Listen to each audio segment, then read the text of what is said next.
जब मैं पैदा हुआ था तो इसको मेडिकल टर्म में परमानेंट डिसेबिलिटी कहते हैं। मैं आपको बताऊं राइट टाइम में मेरी विजन आप समझो कितनी है कि 10% विजन, ओनली 10% है। इसे पहनना होता है और ये बहुत ही डिफिकल्ट होता है। अपीयरेंस में तो होता ही है, साथ में इसमें देखना भी वेरी डिफिकल्ट। और मुझे क्रिकेट टीम में नहीं लिया जाता था क्योंकि मुझसे कैच छूट जाते थे, वो स्लिप में मुझे बॉल नहीं दिखता था। मेरे पास ये कोई और ऑप्शन ना होना मेरे लिए मेरे ऑप्शंस को स्ट्रॉन्ग कर देता था। मैंने भी उमंग का इवेंट अटेंड किया था, तो उस टाइम पे भी I was so shocked in the sense कि काफी सारे लोगों को, ये तो गुजरात में पता है बट इंडिया में काफी सारे लोगों को आइडिया ही नहीं है कि ऐसा भी कोई इंस्टीट्यूट है जहाँ पे इतनी सारी एक्टिविटीज होती है प्रैक्टिकल पर्सपेक्टिव को लेकर। सो गाइस, आज का पॉडकास्ट शूट करते करते मेरे आंखों में आंसू आ गए थे because this podcast is so different from all other podcast जो मैंने शूट किए हैं। जो रियल स्ट्रगल होता है वो मुझे आज के पॉडकास्ट में पता चला। जो हमारे सर है Raju Dubey sir is visually disable. उनको सिर्फ एक आइज़ में 10% का विजन है एंड दूसरे आइज़ में 40% का डिसेबिलिटी है। इस सब के बावजूद भी he is now a successful company secretary and not only a company secretary but also a successful professor and living a very happy life. इनकी क्या जर्नी थी, क्या स्ट्रगल थी, बिकॉज गाइज आप अंदाज़ा लगा सकते हो कि बाय बर्थ अगर किसी को विजुअल डिसेबिलिटी है, वो भी इतने पुराने टाइम पर, कंपनी सेक्रेटरी का कोर्स करना, बुल्ली सहना, टीस सहना, ये सब कैसे ओवरकम किया एंड ये सब स्ट्रगल्स उन्होंने कैसे झेले, वो हम आज के पॉडकास्ट में डिस्कस करने वाले हैं। And I am so sure that आपको काफ़ी कुछ सीखने मिलेगा। सो एंड तक बने रहना and let's welcome sir. So sir, मुझे आपके बारे में बहुत कुछ जानना है, मुझे तो पता है but I want students to know about you because काफी इंस्पिरेशनल जर्नी है and I am very much sure काफी स्ट्रगल भरी जर्नी भी रही होगी। तो सर, आपका जो विजुअल डिसेबिलिटी है ये मेरे लिए काफी नया टर्म है क्योंकि मेरे नोन में ऐसे नहीं है किसी को परमानेंट विजुअल डिसेबिलिटी, राइट? एक बार आप बताओगे कि वो क्या है आपको? ओके, तो ये ऐसा है नेहा कि थैंक यू सो मच बात करने के लिए नेहा। ये सच में एक टॉपिक अननोन है क्योंकि ये जिसे होता है वो जानता है बेटर। मेरे साथ तो बाय बर्थ था। जब मैं पैदा हुआ था तो इसको मेडिकल टर्म में परमानेंट डिसेबिलिटी कहते हैं। It is a low vision disability. मेरे को 3 बार माइक्रो आई सर्जरी करी गई, thrice being operated. First time जब मुझे ऑपरेट किया गया, मुझे याद है मेरी उम्र थी 3 महीने की। 3 मंथ्स का था मैं। तो मेरी अब कैसी कहानी है नेहा, मेरे मम्मी पापा बड़े हम्बल थे तो उन्हें इतनी जानकारी नहीं थी। तो मुझे आई थिंक निमोनिया डिटेक्ट किया गया बचपन में, तो उस चक्कर में मुझे एडमिट किया गया हॉस्पिटल में। तो डॉक्टर्स ने कहा कि नहीं, इनको निमोनिया तो ठीक है, वो हम ट्रीट करेंगे, बट इनकी आंखों में बहुत ज्यादा प्रॉब्लम है। क्या प्रॉब्लम है तो मैं आपको बताऊं तो आई हैड दोनों आंखों में मेरे को यू कैन से मेरी कॉर्निया में इशू था। It's called low vision problem. जब मुझे कैटरेक्ट भी था, बहुत गंदा वाला कैटरेक्ट था, स्क्विंट बहुत खराब था। ये सब टेक्निकल लैंग्वेज है। कैटरेक्ट में आपकी आंखों पे एक पर्दा आ जाता है, आपके ब्लैक वाले पे पर्दा आ जाता है, जिसकी नॉर्मली आपको ओल्ड एज में प्रॉब्लम दिखती है, बट मैं बाय बर्थ था। और इसके एक ही सोल्यूशन होता है, माइक्रो आई सर्जरी। और दूसरा था बेटा जो स्क्विंट, जो आप देख सकते हैं कई बार जैसे आंखें टेढ़ी मेढ़ी हो जाती है आपकी काफी ज्यादा। तो उस चक्कर में क्या आप दोनों प्रॉब्लम रेयर होते हैं ना, जब कंबाइन हो जाता है तो आपकी विजन भी खत्म हो जाती है, प्लस आपकी फोकस भी नहीं हो पाता। तो ये दोनों था। तो उन्होंने पहले एक ऑपरेट किया, बहुत छोटा था तो डर के मारे एक ही आंख में ऑपरेट किया, लेफ्ट आई, जो आज भी थोड़ी फंक्शनल है। मैं आपको बताऊं राइट टाइम में मेरी विजन आप समझो कितनी है कि 10% विजन, ओनली 10% है। तो मतलब बहुत डिफिकल्ट है। मैं तो अगर आपको बोलूं एक आंख से देखो तो शायद आप भी ठीक से ना दिखे मैंने यार। And left I is which is working with the you can say 40% disability है उसमें।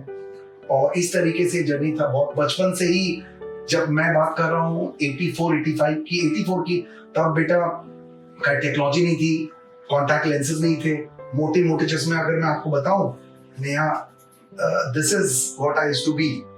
ये आप देखिए, ये है ग्लासेस। कि अच्छा, आप अभी लेंस डाल? जी, अभी मैं कॉन्टैक्ट लेंस पहनता हूँ लेफ्ट आईज में। यहाँ +18 की कॉन्टैक्ट लेंसेज है।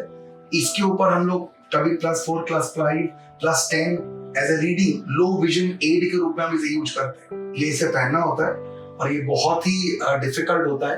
अपीयरेंस में तो होता ही है, साथ में इसमें देखना भी इज वेरी डिफिकल्ट। तो ये बचपन में ये मेरा साथी था, इसके थ्रू मैं निकाला। फिर 8 इयर्स के एज में एक ऑपरेशन हुई, फिर एक उसके बाद भी हुआ, लेकिन कभी सक्सेस नहीं मिला। शायद हमारी क्षमता नहीं थी अच्छे डॉक्टर तक पहुंचने की, लोग की जानकारी भी नहीं था मुझे, और ना ही लोगों का मेरे फैमिली मेंबर्स को। जितनी उनकी कैपेसिटी थी उन्होंने करी, बट ये बचपन के साथ ही रहा। मुझे याद है, मैं छोटी सी बात बताऊं तो मुझे जैसे मैं फर्स्ट बेंच में बैठता था क्योंकि आंख में प्रॉब्लम थी, लेकिन फर्स्ट बेंच के और बोर्ड के बीच में भी एक 4 से 5 फीट का डिस्टेंस कम से कम होता है, तो मुझे वो भी नहीं दिखता था।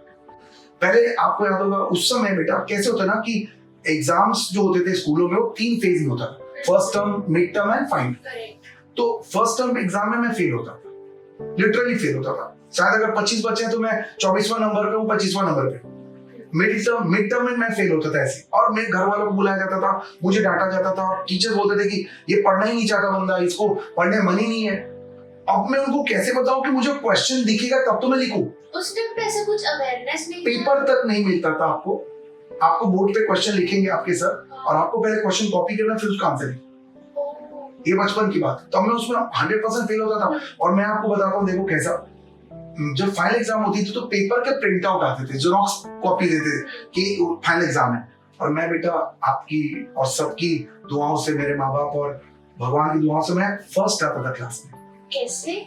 क्योंकि मेरे पास पेपर होता था, हार्ड पेपर, मैं उसे अपने पास लाके रीड करके, क्योंकि मुझे आंसर्स तो आते थे बेटा, मेरी मेमोरी स्ट्रांग थी, मैं सब कुछ याद कर लेता था सुन के। मैं क्लास में जितनी पढ़ाई करता था मैं सुन के पढ़ता था बेटा, मैथ्स तक मैं सुन के याद कर लेता था।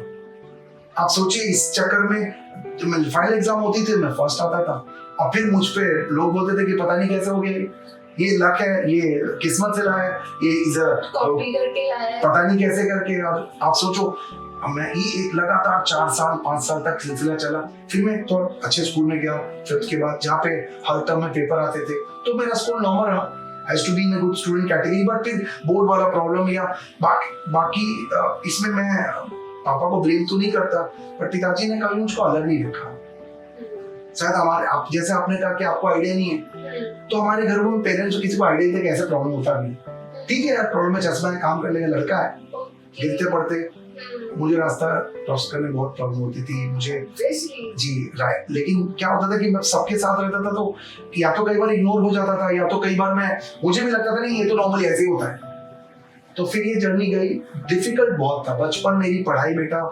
ये मुझे इतना मोटा ग्लास होता था ये शीशे का, तो ये पूरा ये साइड छिल जाता था कान के नीचे क्योंकि बहुत भारी होते थे। अब तो थैंक गॉड टेक्नोलॉजी आ गई है, तो आपको लाइट ग्लासेस मिलते थे, वेट कम हो जाते, बट पहले ऐसे नहीं था। नहीं, पहले हमें शीशे की मोटे मोटे ग्लासेस होते थे, तो उस चक्कर में आंखों के नीचे गड्ढे पड़ जाना या छिल जाना काफी आम बात थी। प्लस पहले उतने लाइट्स व्यवस्था, मैंने कहा मैं बहुत हम्बल बैकग्राउंड से था, एक निम्न वर्गीय मध्यम परिवार, प्लस ज्वाइंट फैमिली, घर में बहुत लोग होते थे, तो मेरी अलग से ना पढ़ने की व्यवस्था थी, ना चीजें थी, ना कोई गाइड करने वाला था। तो ये जर्नी चली, मुझे बहुत स्ट्रगल था बचपन में। मेरा किस्मत पलटा 10th के। मैं अगर आपको बताऊं नेहा, यू विल बिलीव कि मेरे खुद के सगे दोस्त, उनके फैमिली वाले मुझसे पूछा करते थे कि राजू बताओ, मेरे दोस्त का नाम लेकर के, मैं उसका नाम नहीं लूंगा, तो बहुत उसे आज भी प्रेम करता, मेरा दोस्त है, कि इसका ये आपके दोस्त का तैयारी कैसी चल रही है, वो फर्स्ट आएगा ना, वो कैसा कर रहा है। बट वो कोई मुझसे ये नहीं पूछता था कि तुम्हारा कैसा चल रहा है। शायद उन्हें लगता ही नहीं था कि मैं पास हो पाऊंगा, उन्हें लगता ही नहीं था कि पता नहीं ये क्रैक कर पाएंगे कि रिजल्ट नहीं हो पाएगा। और ऊपर से एक बार एक बहुत ही फनी बात याद आ गया बचपन में, कि एक बार हमारे घर में ज्योतिष आए थे, कोई पंडित, जानते हो आप, पहले होते थे बहुत सारे, उन्होंने पता नहीं कैसे बोल दिया कि भाई तो 10th भी नहीं पास करेगा। तो घर वाले और डिसअपॉइंट हो गए, और ये तो कुछ कर ही नहीं पाएगा। मुझे क्रिकेट टीम में नहीं लिया जाता था क्योंकि मुझसे कैच छूट जाते थे, वो स्लिप पे मुझे बॉल नहीं दिखता था, तो मुझे खेलने का बहुत शौक था। मैं बंगाल से हूँ, कैलकाटा से हूँ, तो हमारे वहाँ पे खेल को लेकर के बहुत ज्यादा रुचि होती है, बट मैंने कभी हार नहीं मानी। जब बड़े टीम में सेलेक्ट नहीं होता था, मैं अपने जूनियर्स के साथ टीम बना देता था, उनके साथ, भले हम 1-2 मैच जीते थे, हारते थे, लेकिन मुझे आज जैसे लोग कहते हैं कि बड़ी बात है बेटा, आप खेल लिए, आप कोशिश तो किए, बट बेटा उस समय लिया ही नहीं जाता था यार, आपको जोड़ा ही नहीं जाता था। हमने कभी कई बार तो जैसे ये कंपटीशन भाग ले लो, या कभी तुम आके प्रेजेंटेशन कर लो, या स्टेज पे जाके कोई नोट एड्रेस कर दो, या कोई फंक्शन में आके लीड बन जाओ। मैंने तो कभी हिम्मत ही नहीं करी यार। मुझे लगता था कि मैं जाऊंगा तो लोग या तो अपमानित फील करेंगे, या मुझे इंसल्ट करेंगे, या कभी मौका ही नहीं मिलता था। टीचर्स भी कभी उतना, शायद मैं उनको ब्लेम तो नहीं कर सकता, बट उसका समझ ही नहीं पाया प्रॉब्लम। तो कभी भी वो ये नहीं कहते थे कि हाँ तुम कर सकते हो, बेहतर कर सकते हो। तो हमेशा कभी ताने सुनने को मिले कि इन घोड़ों के इसमें किसने लंगड़े घोड़े को चांस दे दिया।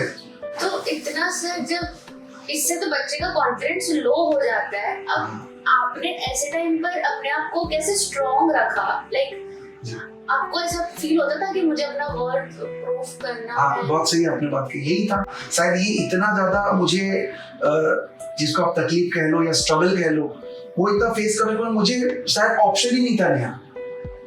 देखो मेरे घर में सब पुलिस डिपार्टमेंट में थे, डिफेंस में थे, या हमारे उधर थोड़ा आप जानते हो गवर्नमेंट जॉब को लेकर के बहुत ज्यादा पॉजिटिव रहता। तो मुझे पता था कि शायद मैं नहीं कर पाऊंगा बिकॉज ऑफ माई डिसेबिलिटी। तो मुझे था कि मैं कुछ पढ़ाई में कुछ कर पाऊँ।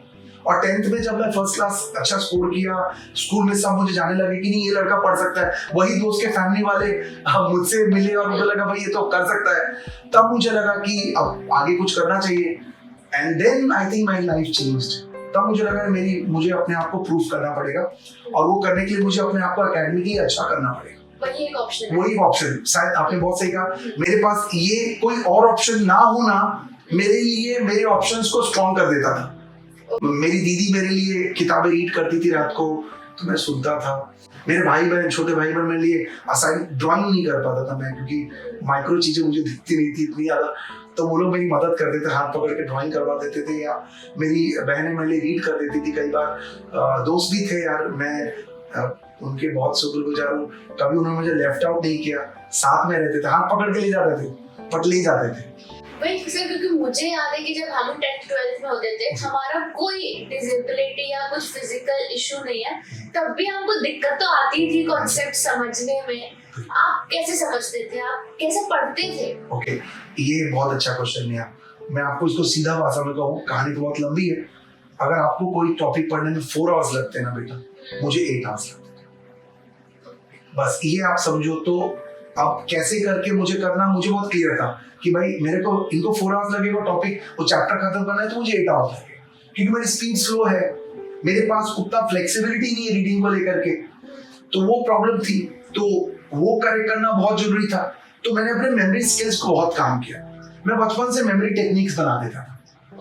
आज भी मैं क्योंकि पढ़ाता हूँ, तो मुझे थ्योरेटिकल सब्जेक्ट यानी खासकर लॉ पेपर्स में पढ़ाता हूँ, तो उसमें मैं मेमोरी टेक्निक बहुत यूज करता हूँ। मैं बच्चों को याद करने के लिए या तो स्टोरी जैसा बना दूंगा, कोई कविता बना दूंगा, कोई ऐसा जिंगल बना दूंगा। उतना टैलेंटेड तो मैं नहीं हूँ कि मैं गाने वाने गाऊं, बट कोशिश कर लेता हूँ 2-4 लाइनें ऐसे टूटा फूटा सॉन्ग जैसा बना के, या कुछ ऐसी कविता बना के, कोई शायरी बना के, कोई ऐसा छोटे मोटे जिंगल स्टोरी बना के याद करवा देता हूँ। मैं पहले वो भी करता था खुद ही, जैसे कि चीजें मेरे पास मेमोरी रह जाए। नेहा मुझे पता कि मेमोरी रह गई ना, तो मुझे इतना था कि मैं उस पर लिख लूंगा। आप जैसे बोल रहे हो कि आपको रीड इतना क्लोज, बहुत यहाँ से रीड करता हूँ मैं आज भी। तो आप लिखते भी ऐसे? हाँ एकदम, बिल्कुल एकदम। मेरे को आज भी बहुत दर्द होता है, मैं लिखता हूँ। वो तो सेम प्रिंसिपल अप्लाई करेगा बेटा। आप रीड आप करोगे तो लिखने के लिए भी आपको ऐसे ही चाहिए। तो बहुत झुक के लिखना पड़ता था मेरे लिए, वो भी एक कठिन मोमेंट है, आज भी है, बट अब ठीक है, क्या कर सकते हैं, आप तो लिख देते हैं। तो सर आप 10th तक तो आपका जर्नी हमने देखा। आपको CS because you are company secretary, ये किसने बताया कि CS करना चाहिए, और हिम्मत कैसे है आपके अंदर कि यार मैं ये कोर्स चलो करता हूँ? बिल्कुल बिल्कुल।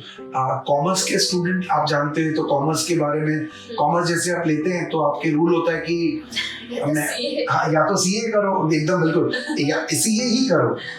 मैं देखो जी, मैं कंपनी सेक्रेटरी में बहुत प्राउड हूँ। मैं बहुत प्राउड से बोलता हूँ कि बीइंग अ कंपनी सेक्रेटरी, मुझे लगता है ऐसा प्रोफेशन शायद इंडिया में कोई नहीं। इतने गर्व से मैं बोलता हूँ, आई वाउच फॉर इट। बट मैं ये भी कहूंगा कि ये सच है कि जब मैं 12वीं के बाद स्टार्ट किया, तो हमारे घरों में देखिए कोई ना कोई गार्जियन आपका होता है जो पढ़ा लिखा होता है। तो उस समय हमारे जीजा जी थे, बड़े जीजा जी हमारे घर के पढ़े लिखे थे, वो MBA करते थे। तो MBA किया था उन्होंने, तो काम करते। तो उनसे मैंने पूछा, जीजा जी 12वीं के बाद क्या करना चाहिए। इनफैक्ट उन्होंने पूछा कि बरखुरदार आगे क्या करना चाहते हैं। तो मैंने बोला जी कॉलेज करेंगे, बीकॉम करेंगे जी। आई वाज सो हैप्पी, सिर्फ बीकॉम करोगे? तो हम बोले यार तो गड़बड़ हो गई, आप बोलो जी क्या करना चाहिए। तो मैंने बोला, उन्होंने बोला कि सीए कर लो ना, CA is a good course, it's a national level course. तो मैंने बोला हाँ ठीक है। तो मैथ्स में कितना आता 12वीं में? अब मैं तो डर गया, क्योंकि यही तो एक सब्जेक्ट है जिससे मेरे को मौत आती है। Okay, you don't like maths. क्योंकि आता ही नहीं है तो डर तो लगेगा। मैंने बताया देख बाकी सब्जेक्ट तो तुम पढ़ के याद कर सकते हो, मैथ्स कैसे याद करोगे? मैथ्स तो याद नहीं कर सकते, और मैथ्स सीखने के लिए मैथ्स देखना पड़ेगा। आप समझिए मेरी बात को।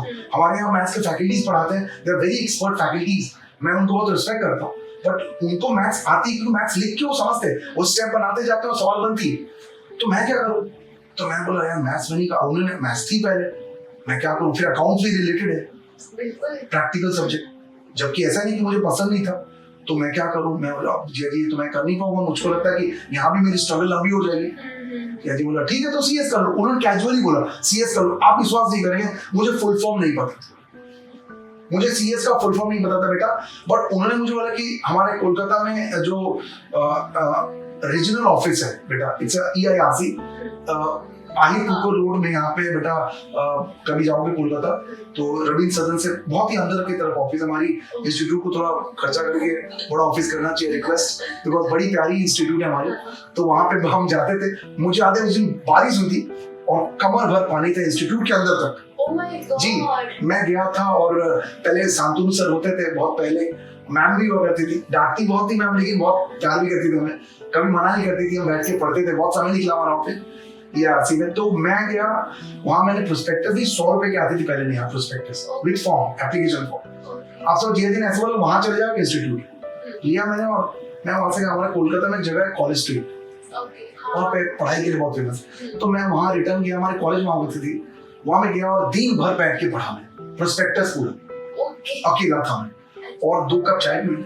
और विश्वास करोगे आप, मैंने इतना पढ़ा प्रोस्पेक्टस कि मैंने उसी दिन फैसला कर लिया कि मुझे इस कोर्स को करना है, क्योंकि मुझे लगता है जो मुझे चाहिए था, I want to become a corporate professional as a company secretary. तो मुझे दिखा ये तो काफी बढ़िया है, कोर्स का नाम भी CS और पोस्ट का नाम भी CS, काफी मजेदार थी। आप देखना, आप कोई और भी कोर्स जो आप नाम ले लो, CA बन के भी CA का कोई पोस्ट नहीं होता कंपनी में, MBA का कोई पोस्ट नहीं होता कंपनी में, दे आइदर बी मैनेजर और सम फाइनेंस एग्जीक्यूटिव या एक्सपर्ट्स, बट कंपनी सेक्रेटरी एक लौता ऐसा कोर्स है जिसका नाम भी CS है और पोस्ट का नाम भी CS। तो बड़ा अच्छा क्लिक किया मुझे। सेक्रेटेरियल था, लीगल था, लॉ थोड़ा मेरे बहुत करीब है, मुझे पॉलिटिक्स और लॉ में थोड़ा इंटरेस्ट था पहले से।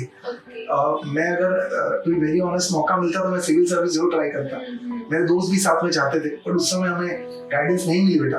तो मुझे लॉ पढ़ने में भी बहुत इंटरेस्टिंग लगता था, तो मैंने ये कोर्स करा जा सकता है, और इसमें अकाउंट्स भी थोड़ा कम है और मैथ्स तो है ही। तो दैट, अबे सॉरी बट मैं आपको सच बताऊंगा, फील कर पा, हाँ बस आप समझ सकते हैं। तो मैं बहुत जोश में आया, जीजा जी मैंने फॉर्म भर दिया है, जी ना 2100 रुपये उसमें लगते हैं रजिस्ट्रेशन की, मैंने फॉर्म भरे और एग्जाम दिया, और and that's the journey started. Sir अभी जैसे ये मेरे माइंड के अंदर कब से क्वेश्चन आ रहा है कि इतने बड़े बड़े मॉड्यूल्स है CS के, एंड इतना टफ कोर्स है ये, आपने कैसे फर्स्ट अटेम्प्ट में क्लियर हुआ? हाँ, oh my God, Mata Rani की कृपा से हमने सारा निकाल दिया एक ही बार। सेल्फ स्टडी करके या? नहीं ऐसा नहीं है, सेल्फ स्टडी भी थोड़ा था, और थोड़ा देखो इसमें भी देखो अपनी परिस्थितियां काम करती है। कोचिंग बहुत अच्छी चीज होती है, क्योंकि बिल्कुल कोचिंग में आपकी जर्नी क्या हो जाती है, थोड़ी अच्छी हो जाती है, यू गाइडेड, आपको ये पता होता है कि ये नहीं करना है। कैसे किया सर, मेरे को जानना है, बच्चों को जानना है कि टैकल कैसे किया आपने, लाइक प्रॉपर आपकी स्ट्रेटजी क्या होती बाप रे, ये तो सब कुछ क्या होता था? सबसे बड़ा कॉन्फिडेंस की नहीं करना है, आप विकल्प नहीं रखे हमने कभी बेटा। किसी ने आपको डिमोटिवेट डिस्करेज नहीं किया? हमारा कोर्स ही इतना बड़ा है ये काम करने के लिए, आपको ऐसा रिजल्ट देता है कि आपके सारे धागे खुल जाते हैं जी, आपके सारे कॉन्फिडेंस की धज्जियां उड़ जाती है। बट मैं आपको बताऊं, ये कहीं ना कहीं ये होता है कि भाई ये कर लिया तो तुम लाइफ में कुछ भी कर सकते हो। ये मैंने डिसाइड कर लिया था कि अगर ये मैंने कोर्स कर लिया ना, तो मुझे लगता है कि कॉन्फिडेंस का अगर इंजेक्शन कोई है ना, इकलौता इंजेक्शन ये कोर्स है। आप ये कोर्स क्लियर कर लो, राइट? नहीं आप भी तो है, आपसे अच्छा कौन बता सकता है, ठीक है? तो हमने ये कोर्स क्लियर करना, तो स्ट्रैटेजी यही होती थी कि पढ़ो, दबा के पढ़ो। कैसे पढ़ो? पहले जो आपको क्लास में पढ़ाया जाता था, हम लोग उसके रनिंग नोट्स बनाते थे, ओके काफी नोट्स बनाते थे। हमारे सर लोग भी बहुत मोटिवेट करते भाई नोट्स बनानी चाहिए, आपके पास किताब है वो तो आपके पास है, सबके पास है। आजकल तो फ्री डाउनलोड इंस्टीट्यूट ने करके रखा है, सभी सबके मॉड्यूल किताबें मिलती रहती है। आप विश्वास करेंगे, मैं आपको बताता हूँ, मेरा खुद का मॉड्यूल बनाया हुआ एक जेरोक्स की दुकान में, मैं उसी जेरोक्स की दुकान में मैं कुछ डॉक्यूमेंट लेने गया, वो जेरोक्स वाले भाई बड़े प्यार से मेरी मॉड्यूल किसी बच्चे को दे रहे थे 200 रुपए में। अरे तो और बोल रहे कि अरे बहुत अच्छे सर हैं, बहुत अच्छा पढ़ाते हैं, आप लेके जाओ। पढ़ाते थे जी, मेरी क्लास थी, तो अब मेरे सामने भाई दे रहा है कॉन्फिडेंस में कि बहुत अच्छा फैकल्टी है, वो पढ़ो, आप इनकी किताब से पास जाओगे। वो बच्चा पूछे तो आप उनको जानता है हमारे दोस्त है वो, अब मैं वहीं खड़ा हूँ। तो मैं भी बड़ा हम्बली पूछा कि आप ही इनको जानते हैं? अरे सर आप बोलो ना, आपकी बात कराऊं क्या? तो मैंने मजे बोल दिया हाँ बात कराओ। तो कॉल लगाया, मेरे पास ही कॉल आएगा ना, तो मैंने उठाया, आप इनसे बात करना चाहते हैं? तो पहली बार उसने, पहले हम देखो, आप पहले फेस से लोग नहीं जानते, अभी भी शायद कई लोग फेस से नहीं जानते हो।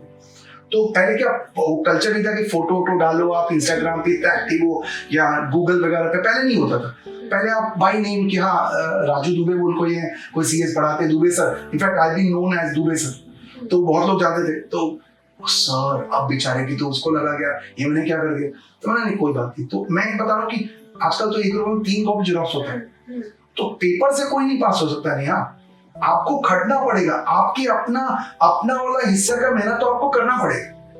तो स्ट्रैटेजी यही है कि आप ये सोचो ना कि हम एक अच्छा मेंटोर से मिल लेंगे या हम अच्छे कोचिंग में पढ़ लेंगे, अच्छी किताबें हो जाएंगी, ये सारी चीजें एक सर्टेन परसेंटेज तक ही आपकी मदद करेंगे। आपका सेल्फ स्टडी 50% और ये बाकी सब मिला के 50%। मैं यही बच्चों को भी समझाना चाहती हूँ सर कि उन लोगों को लगता है कि 90% काम प्रोफेसर्स का ही है कि वो हमको अच्छा पढ़ाते हैं, बट प्रोफेसर एग्जाम नहीं लिखने वाले, आप जाके लिखने वाले। एकदम हम आए दिन बेटा क्लास में यही डांट लगाते थे कि आप, हमने नोट्स उनको दे दिए, मैट भी दे दिया, इंस्टीट्यूट का मॉडल भी रखा है, बट फिर भी हम लिखवाते। बच्चे रोते रहते हैं, चिल्लाते रहते हैं हम पे, लेकिन हम बोलते नहीं, हम we can't help it because you have to do that. आपका कोई ऑप्शन है ही नहीं बेटा। अच्छा देखो, आप मेहनत, आज के बच्चों का सबसे बड़ा प्रॉब्लम क्या है नहीं आप बताओ? I am sorry but they don't want to work hard. It is true, it is reality. सबको शॉर्टकट चाहिए। अब बेटा हमारे टाइम पे इतना कंपटीशन था, अपने घरों में भी हमें पता लगता था कि मेरे 5 भाई बहन, तो मुझे था कि अगर मैं ठीक नहीं करूंगा तो मेरे माँ बाप तो मुझको डिसोन ही करने वाले, बोल देंगे रहने दे भाई बहुत ऑप्शन है हमारे पास। आप लोग तो लकी हो, चलो 1 या 2 बच्चे हो यार, आपकी तो आपके माँ बाप पीछे अंडर प्रेशर रहते हैं। अब मेरी खुद की एक बेटी है, अब मुझे वो प्रेशर में डालती है, पापा you can't talk to me like that. हाँ और भी जनरेशन के आगे है, तो मुझे बोलते भाई ये बहुत पुराने आप तो बट मुझे लगता है कि आपकी वर्क योर हार्ड जर्नी, आपकी जर्नी वो मेहनत होनी चाहिए। हाँ अगर स्ट्रैटेजी कहो तो देखिए, जितनी बार आप रिवाइज करते हो ना चीजों को, उतने आप एक्सपर्ट बनते हो। आज हमारी फ्लुएंसी आई या सब्जेक्ट पे कमांड आया, इसलिए है कि कोई रात को हमारे को कोई दवाई देके गया था, कोई आशीर्वाद चमत्कार ही मिला था, हमने इतनी बार उन चीजों को पढ़ा बेटा।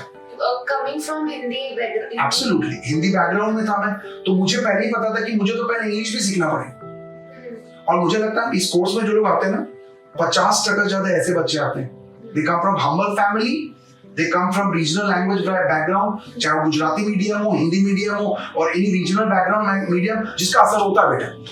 और उन लोगों को आप बाकी लोगों से डबल मेहनत करनी पड़ती है, बिकॉज उन लोग क्या करना पड़ता है, उनको इस लड़ाई को भी लड़ना पड़ता है कि लैंग्वेज बैरियर है। एक अच्छा अंग्रेजी शब्द, ऊपर से इंग्लिश का टेक्निकल वर्ड, आप सोच के देखिए, नोट विद स्टैंडिंग, आधे बच्चों की नोट विद स्टैंडिंग हो जाती है। सर सीरियसली, बिकॉज हम भी जब बच्चों के पेपर्स वगैरह चेक करते हैं, इतनी मिस्टेक, लैंग्वेज स्पेलिंग में मिस्टेक, कैसे ऐसे से मार देगा एग्जैक्टली। मुझे ऐसा ये आ रहा है कि आजकल जब मैं भी बच्चों से बात करती हूँ तो दे आर लाइक कि हमारे पास टाइम नहीं है, एकदम ठीक है हमारे पास टाइम है। तो मुझे समझ में नहीं आ रहा क्या पहले 24 घंटे से ज्यादा टाइम होता था दिन में, क्योंकि आप जैसे आपका अगर हम सिचुएशन देखें तो आपको तो डबल मेहनत करनी पड़ी थी, हम भी पढ़ते थे पूरा दिन। आजकल के बच्चे लाइक रिवीजन का भी टाइम नहीं है, मैम हमारा 8-8 घंटे लेक्चर्स में जाता है, तो इसका क्या सोल्यूशन है? एक ही सोल्यूशन, आप मोबाइल फोन छोड़ दीजिए ना, 24 घंटे नहीं लिखेंगे आपकी, दे आर लाइक वहां से हम लेक्चर्स देखते हैं, बस वही प्रॉब्लम है ना। देखिए मैं आपको बता रहा हूँ, आप एक दिन मैं कल की बात बताता हूँ, मैं ट्रेन से आ रहा था, मेरी फोन बैटरी खत्म हो गई थी और मैं और मेरे दोस्त साथ में बैठे थे, हमारे पास शब्द नहीं थे बात करने के लिए। सीरियसली? जी सर, ऐसा हो गया।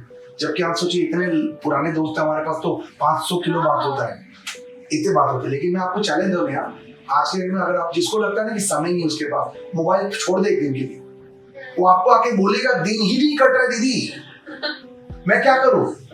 आज आपकी शादी के फेरे लग रहे होंगे, आप क्या बोलोगे, मैं एक रील बना के आता हूँ, क्या फेरे लोगे ना भाई। आपका इंटरव्यू चल रहा है, आप इंटरव्यू बीच में बोलोगे नहीं नहीं सर मेरे को तो कंटाला आ रहा है, मैं जाके थोड़ा रील लेके आता हूँ। आप रास्ता क्रॉस कर रहे हो नेहा, और आपके सामने से बस आ रहा है, बस तू रुक मैं एक रील बना लूं, ऐसा नहीं होता। तो आपको ये क्लैरिटी रखो। आप I'm sure this looks a pretty funny, but the reality is this कि आप डिवाइड कर लो ना, आपको मोबाइल देखना है आप देखो, 4 घंटे डिसाइड कर लो, 4 घंटे मोबाइल देखना देखो, पर फिर 5वां घंटा नहीं होना चाहिए। फिर 4 घंटे के बाद आपको छोड़ना पड़ेगा, ऐसा कसम खाओ, और उसका कसम खाओ जिसका तुम कसम तोड़ भी नहीं सकते। ऐसे कोई नहीं आज के लोग, आजकल के लाइफ। देखो ये तो आप सही बोल रही है, आप जानते हो बेटर, बट हम तो भाई ऐसा कि हमारे लिए हमने माँ की कसम खा ली तो हमारे लगता था कि हमारी माँ से प्रिय कोई है नहीं दुनिया में। तो उस चक्कर में क्या बेटा कि ऐसा कुछ करना पड़ता है, कमिटमेंट इज दैट मच।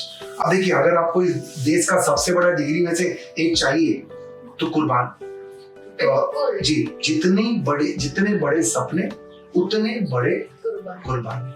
आप अगर छोटा सपना देखो, अगर आपको लगता है बीकॉम से आपका काम हो जाएगा, ग्रेजुएशन से काम हो जाएगा, आप कोई मत एंजॉय करो, मजे करो, कोई टेंशन नहीं। लेकिन अगर आप सीरियस बनना चाहते हो बेटा, इस देश के प्रीमियर इंस्टीट्यूशन का मेंबरशिप लेना चाहते हो, बनना चाहते हो, इस देश के आबादी का पॉइंट परसेंटेज में आना चाहते हो, तो बेटा वो आपको सैक्रिफाइस देना पड़ेगा। और आज के डेट में बच्चों को इन्वेस्ट करने लायक क्या है, समय तो इन्वेस्ट कर सकते हैं ना, तो दे शुड नॉट बी कंजूस इन इन्वेस्टिंग द समय, as simple as that। Sir मुझे ये भी डाउट आ रहा है कि आपने सपोर्ट किया था कुछ ऐसे एग्जाम्स के टाइम पे? मैं झूठ नहीं बोलूंगा, अपनी आईसीएस से बहुत प्रिय है, मैं तो बहुत कुछ जानता हूँ, इंस्टीट्यूट से 15 साल से जुड़ा हूँ, पोस्ट मेंबरशिप। लेकिन बेटा मेरे समय में मैंने कोई फैसिलिटी ली नहीं, मैं इसके लिए इंस्टीट्यूट को तनिक भी ये नहीं कहता हूँ, ब्लेम नहीं करता हूँ या उन्हें किसी तरीके से क्वेश्चन नहीं करता हूँ, बट मैं आपको बताना चाहता हूँ कि मुझे पता ही नहीं था, मुझे नहीं पता था कि किस तरीके की व्यवस्थाएं होती हैं। आपको गाइड नहीं किया किसी ने सर? नहीं, शायद गाइड मिला नहीं है, हमें कभी लगा ही नहीं, हमें लगा यही तरीका होता है। जरूरत तो थी बेटा, मुझे लगता है कि 3 आवर्स बहुत कम पड़ते थे मुझे। मैं आज भी मुझे याद है कि शायद 10-15 नंबर 5-10 नंबर छूट जाते थे, इसलिए क्योंकि मुझे लगता है थोड़ा और समय मिलता तो शायद और बेहतर रिजल्ट कर पाते। तो वो एक था। और गाइड की बात नहीं मैं बताऊं, मैं अब जब सीएस बन गया, मैं मेरे दोस्त एक मित्र है हमारे, चार्टर्ड अकाउंटेंट है, वो गिर गए थे रनिंग ऑटो से गिर गए थे बेटा, जा रहे थे कोचिंग की तरफ, तो गिर गए और फिर उनकी स्लिप डिस्क हो गई, और बहुत कम उम्र था, 20 साल थी एज यार। अब मेरे दोस्त थे तो मेरे पापा पुलिस में थे, तो मैंने पापा का पुलिस का नाम का इस्तेमाल करके उनके इंडिया के टॉप सर्जन उस समय कोलकाता में बैठते थे रूबी हॉस्पिटल में, उनसे पापा का नाम लेकर के, एक ही मैंने गलत काम किया था उस समय, बट दोस्ती के लिए करना पड़ा मुझे, अपॉइंटमेंट लिया, उनको दिखाया, और उनके सर्टिफिकेट के बेस पे सीए इंस्टीट्यूट ने उन्हें अलग से कमरा दिया था लिखने के लिए। हम खुद लेके गए थे टैक्सी में उन्हें, और वहां पे उन्होंने लिखा और एग्जाम पास हो गया। चार्टर्ड अकाउंटेंट दिल्ली में काफी अच्छी प्रैक्टिस करता है।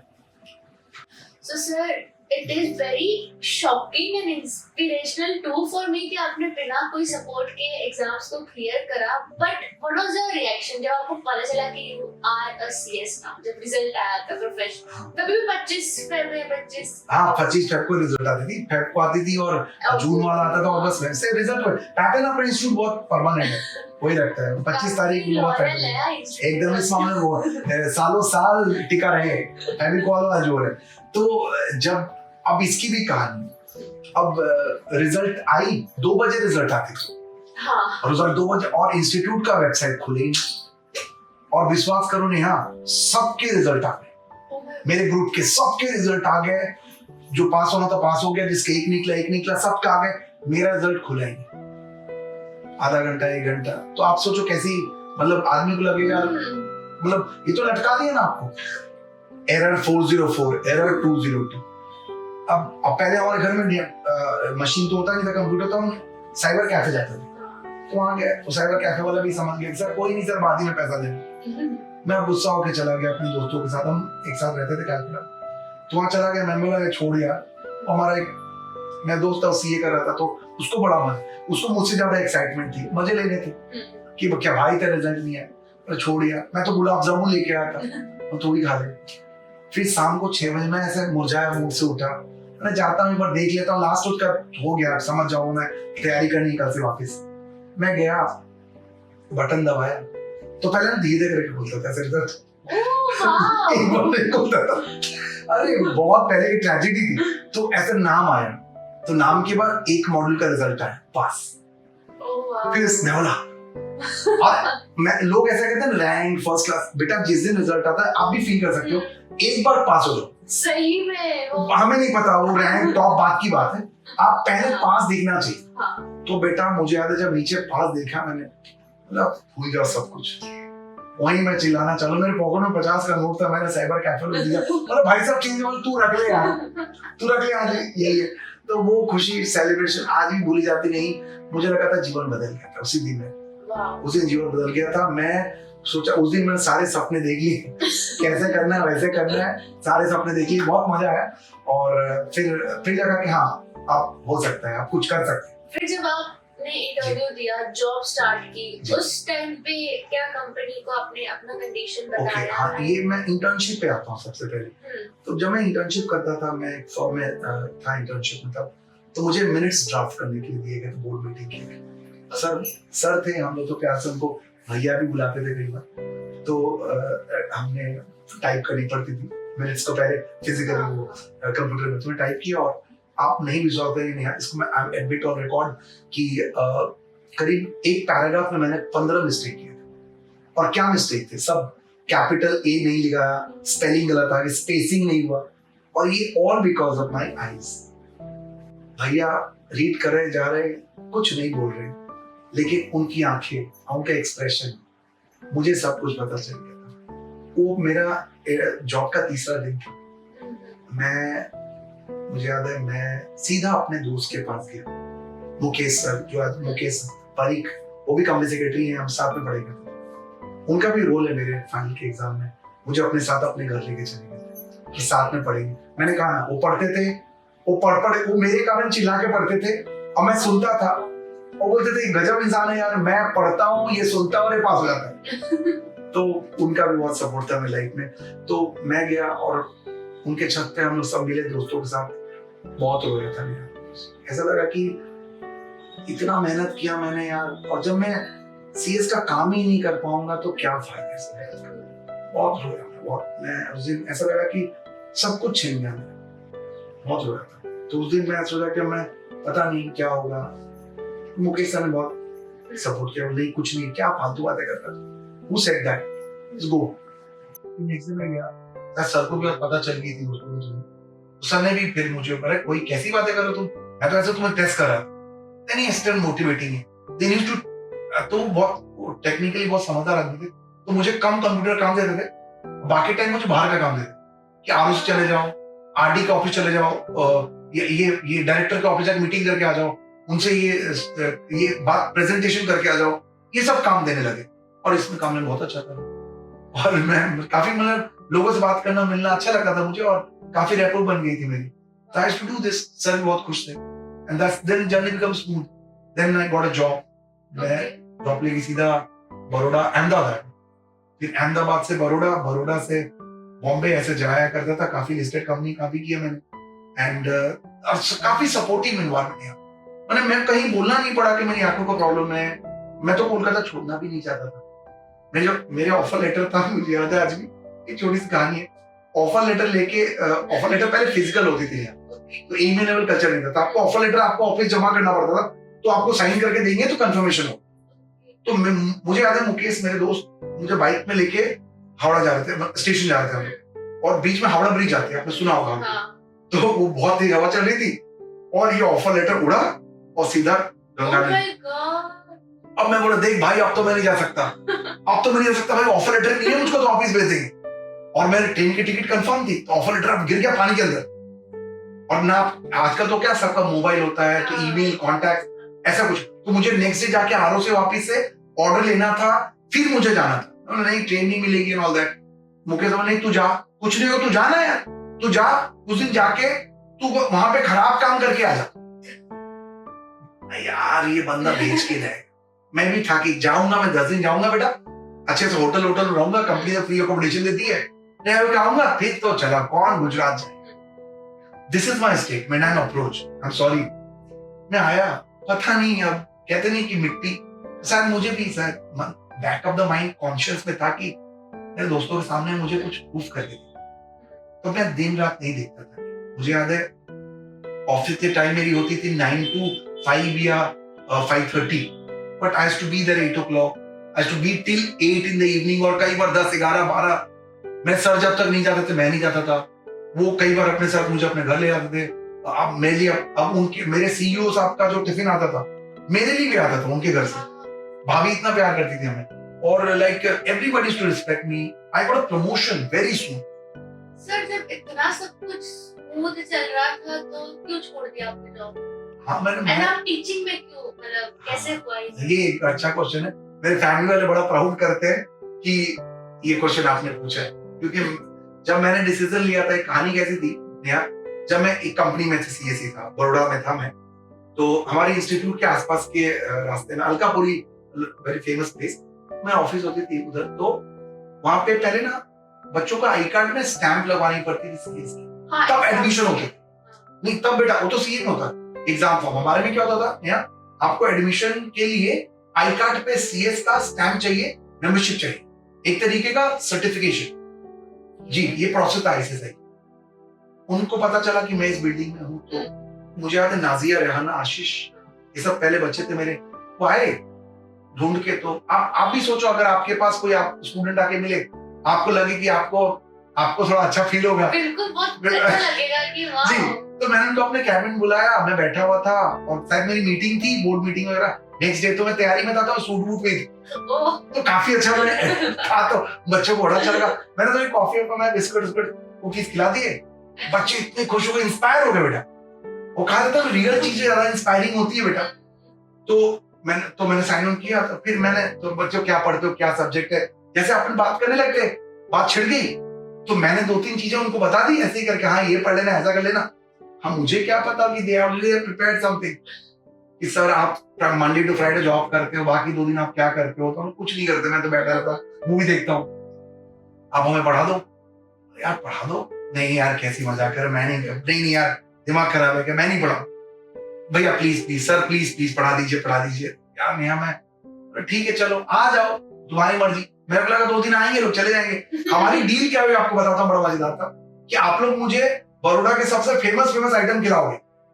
अच्छा ये आपका डील था एज ए रेम्यूनरेशन, कि मेरे को जो था पता, ये तो आएंगे 2 दिन आएंगे चले जाएंगे। पहले सैटरडे आए, 3 बच्चे आए, मैंने पढ़ाया उनको, बड़ा मजा आया, पता नहीं। फिर दूसरे सैटरडे लोग अपने संडे आए, दूसरे सैटरडे और 3 बच्चे अपने साथ लेके आए। ऐसे करते करते Neha within 2 months I had 18 students in my batch. आपके घर पे मेरा गेस्ट हाउस जो कंपनी देके रखा था, अब मेरे लैंडलॉर्ड ने मुझे नोटिस दे दिया कि आप क्या चाहते हो, कमर्शियल एक्टिविटी कर रहे हो? नहीं मैं तो पढ़ाता हूँ। अब लोग कहते हैं कि आप कैसे बने, मैं जो भी बनूंगा, मैं बना नहीं बच्चों, मुझको चुना गया, मेरे बच्चों ने मुझे चुना। उनको लगा कि मैं जैसे आपसे बात कर रहा हूं, मैं ऐसे पढ़ाता भी हूं। टीचर को ना कभी सिलेबस नहीं, तरीका पढ़ाना कि तुम्हें पढ़ना कैसे। कोई भी किताब पढ़ ले, आप अपने बच्चों को पैटर्न सिखाओ कि कैसे पढ़ना चाहिए। देखो ये पढ़ना, ऐसे पढ़ते हैं। मैं बताता हूँ, आप एक बार टेक्निक सीख गए, आप जिसका आपके पास में टेक्निक सीख गए, कोई भी किताब पढ़ लो, कितना भी पढ़ लो, मजा आता है उनको। तो रस लेके, हमारे क्लास में रस लेके पढ़ा जाता है।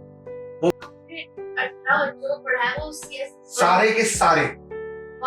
अभी मैं आपको बताऊं, एक मैडम थी रुचिका जी, मैं उनसे बहुत सीनियर थी, मैं उनसे बहुत कम उम्र का था जी। उनके 2 बच्चे थे, हमारे क्लास में आती थी जी। आज वो सीएस बन के मुझे इतना प्राउड होता है, इतना स्ट्रगल, बच्चों को घर पे, अपनी मम्मी घर पे रख के खाना बना के, वो बहन आती थी पढ़ने के लिए, पढ़ के फिर होमवर्क करती थी। मैं डांट भी लगाता था उनको, और बोलती थी कि सर आप डांटो मुझे, आप मेरे सर हो। मैं उनको रुचिका दीदी कह के बुलाता था, बोलते नहीं सर आप मुझे रुचिका कह के डांटो। एंड आप इमेजिन करो, सीरियस बन गए।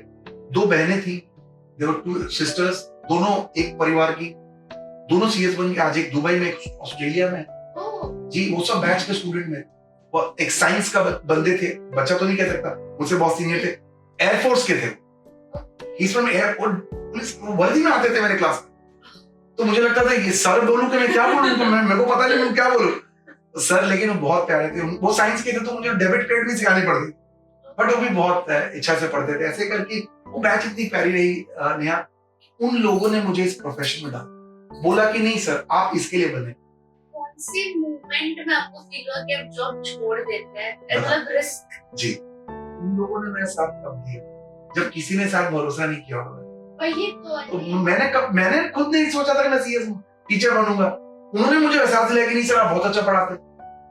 तो मेरे को लगा जो लोगों ने मुझे इतना भरोसा दिलाया, इस कंडीशन पे मुझे पहुंचाया, तो मैंने फिर डिसाइड किया। जब मैं पहली बैच के रिजल्ट आ गए थे तब तक तो मैंने टाना, दोनों को टाना। सुबह में 7 से लेके 10 पढ़ाता था क्लास, भाग के ऑफिस जाता था, फिर शाम को 6:15 में वापिस आता था, 10 साढ़े 10 तक पढ़ाता था, फिर रात को नोट्स बनाता था, पेपर चेक करता था।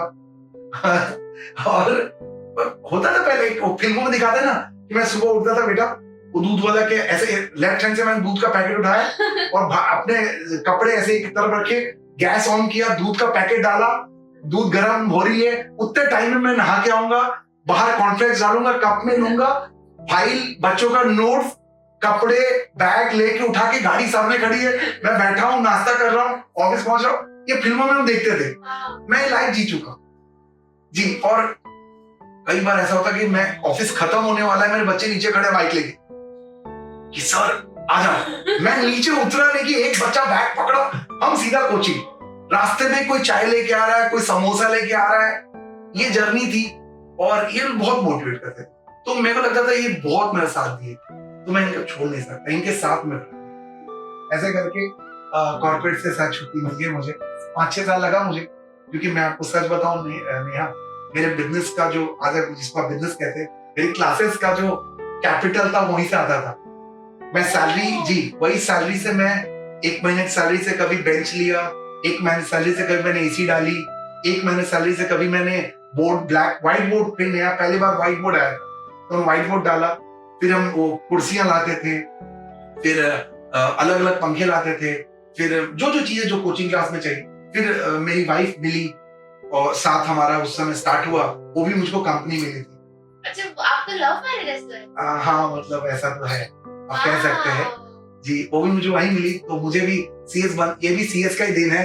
शायद ये भी, अगर तुम्हें लगता है ये डिस्ट्रैक्शन होता है, तो आज की जनरेशन को बता दूं, मुझे ये भी बहुत क्लियर था कि अगर मैं कुछ बनूंगा ही नहीं तो कोई मुझे चाहेगा ही क्यों।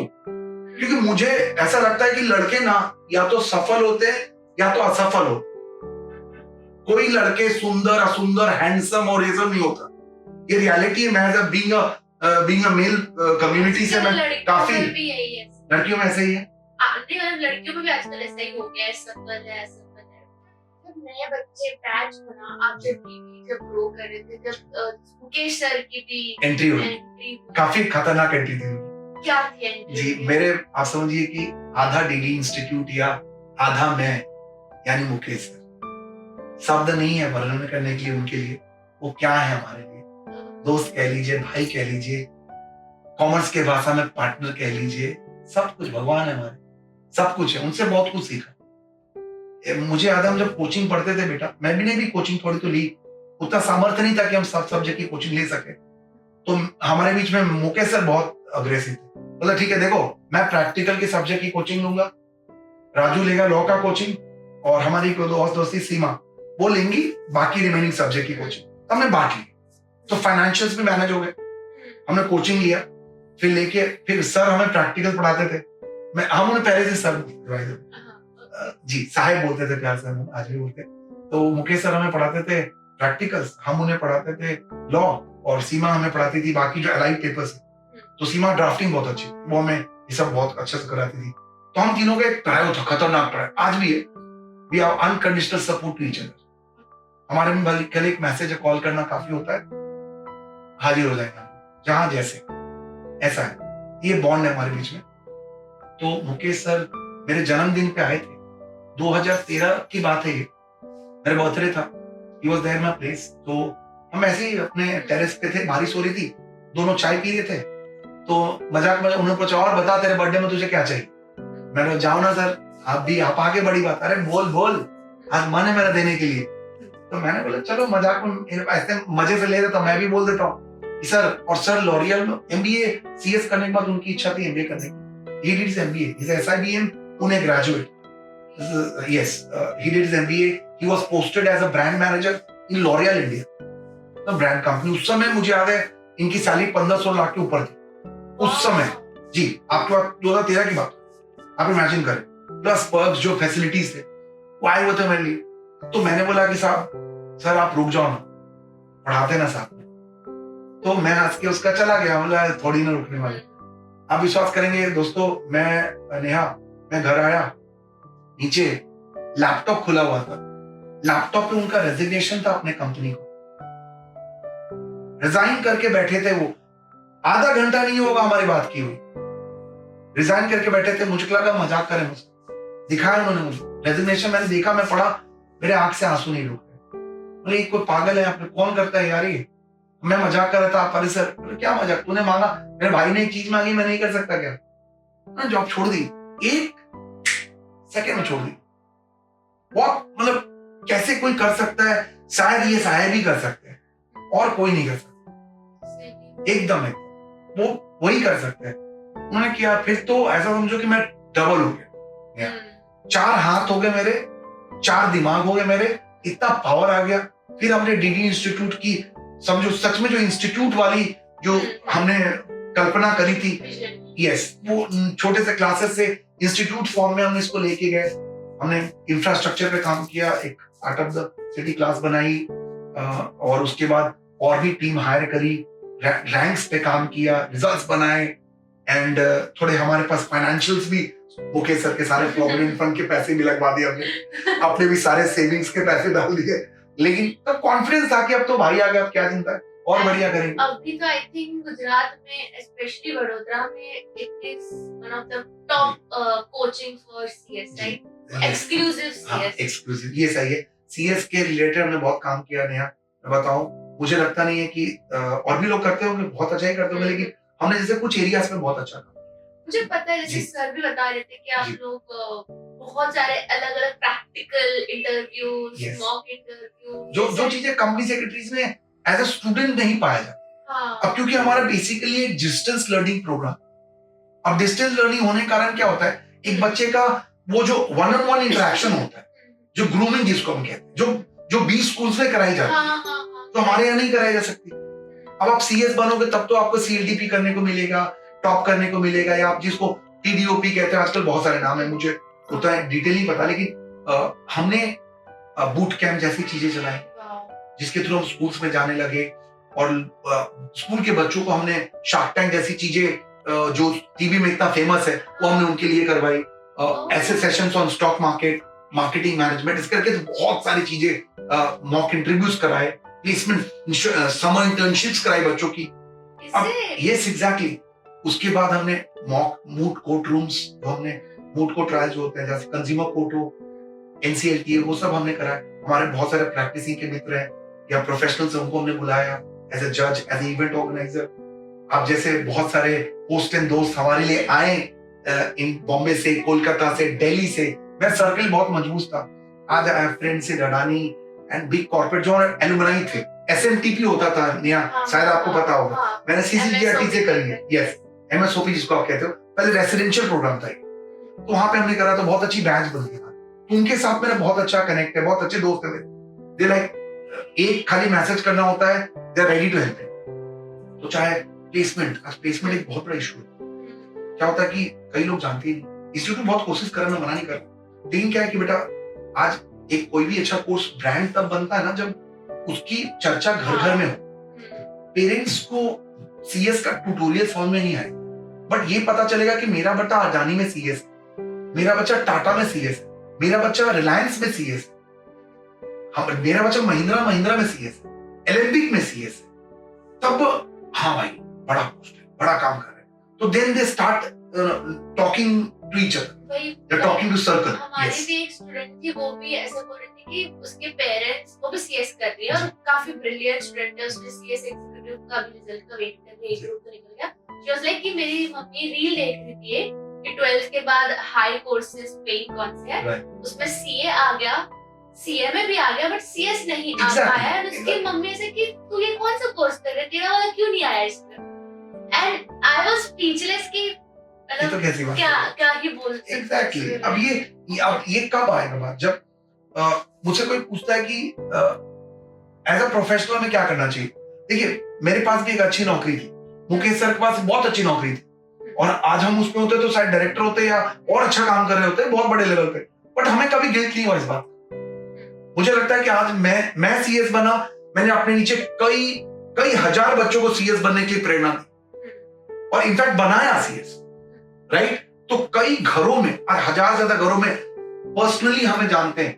आज मेरे पास ऐसे 5,000 बच्चों के कॉन्टैक्ट्स है जो बाय नेम मुझे पहचानते हैं, मुझे मिलते हैं तो पांव छूते हैं, नमस्कार करते हैं, इसलिए नहीं कि मैं XYZ, उनका सर हूं, मेंटर। तो लोगों को ऐसा सीएस बनने के बाद आप जो काम कर रहे हो, जैसे आप काम कर रहे हो, आप लोगों को बता रहे हो, आप लोगों को बता रहे हो इस कोर्स के बारे में, इस कोर्स की उपलब्धियां बता रहे हो। जो हम ही तो इस कोर्स के ब्रांड एम्बेसडर हैं, हमें तो बताना पड़ेगा जाके। अब फिर देखो आप ऑटोमेटिक सीएस क्यों नहीं प्रोत्साहित हो, क्योंकि सीएस अगर बड़ा होगा ना तो सीएस के लोगों के कारण, सीएस के कारण बड़ा, स्टेक होल्डर, राइट, ये चीज है। तो मुकेश सर आए, मुझको बताऊं मैं, तो हमने इसको बहुत डबल किया। We had lots of activity, yes, we see opportunity, we expand also, we now and then हमने ब्रांचेस करी, हमने मॉक टेस्ट सीरीज चालू करी, हमने बेटा ऑनलाइन क्लासेस भी चालू करी। तो कोरोना के बाद नया प्रेसिडेंस बन गया, तो उस चक्कर में हमने बहुत मुश्किल था हमारे लिए बेटा, ये चैलेंजिंग था कि ऑफलाइन टीचर्स हैं और कैमरा क्या होता है नहीं पता यार, रियल मोमेंट क्या होता है हमें तो पता ही नहीं था, तो बहुत मुश्किल होता था। बट बाकी लोगों ने बोला कि नहीं, कुछ नहीं होता सर, आप जैसे क्लास में पढ़ाते हो वैसे आपको पढ़ाना है, बाकी टेक्नोलॉजी हैंडल कर लेगा। तो धीरे धीरे करके समय लगा, but we then into now अब हम हाइब्रिड मोड पे काम करते हैं, और लोग कनेक्ट करते हैं हमसे, बहुत जगह से लोग आते हैं, ज्वाइन करते हैं, दे सेटिस्फाइड आल्सो। एंड मैंने भी उमंग का इवेंट अटेंड किया था, जी। तो उस टाइम पे भी I was so shocked in the sense कि काफी सारे लोगों को, ये तो गुजरात में पता है, बट इंडिया में काफी सारे लोगों को आइडिया ही नहीं है कि ऐसा भी कोई इंस्टीट्यूट है जहाँ पे इतनी सारी एक्टिविटीज होती है प्रैक्टिकल पर्सपेक्टिव को लेके। वही एक एरिया था जहां हम इंस्टीट्यूट और हमारे बीच का गैप फिल कर सकते, क्योंकि इंस्टीट्यूट दिल्ली से नहीं आ सकता यहाँ पे वो सब चीज सिखाने, और सारे जगह पॉसिबल भी नहीं, उनकी अपनी मजबूरियां है।